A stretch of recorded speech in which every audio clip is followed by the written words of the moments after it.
everybody, welcome to the Proper Patch, and today we're going to talk about one of the most essential parts of making a really great patch, and that is the hooping process.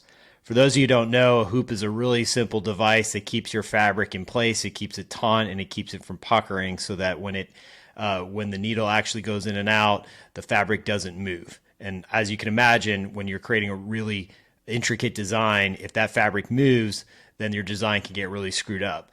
So over the past few months, I've been testing all different types of fabrics and techniques to create the perfect hoop specifically for patches. And I think I came up with one that really works well for me, and I'll take you through how to set up that hoop today. First thing you'll need is a hoop. I use a 240 millimeter hoop for my machine. That's a nice large surface to work with. Second thing you'll need is your fabric. I use a tackle twill, which is perfect for patches. You also need a fabric spray, a temporary fabric spray to adhere your fabric onto your backing.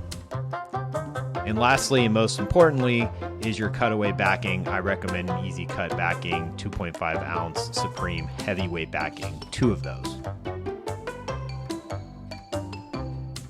The first step is you got to adhere your backing to your fabric, your tackle twill on top. So what you're going to do is basically take your fabric spray, put a little bit on there, and then attach the second piece to that.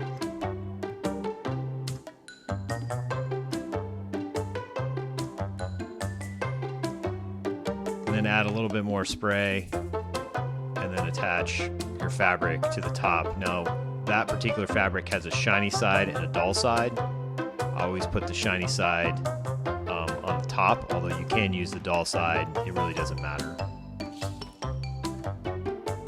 The next step is we got to fasten the fabric into the hoop very tightly. What I like to do is unscrew the base of my hoop as much as possible all the way to the end, so that when I place the fabric in between, it's much easier to get it aligned and make it even on each side. Then I take the top part and press it down, making sure the fabric is nice and taut.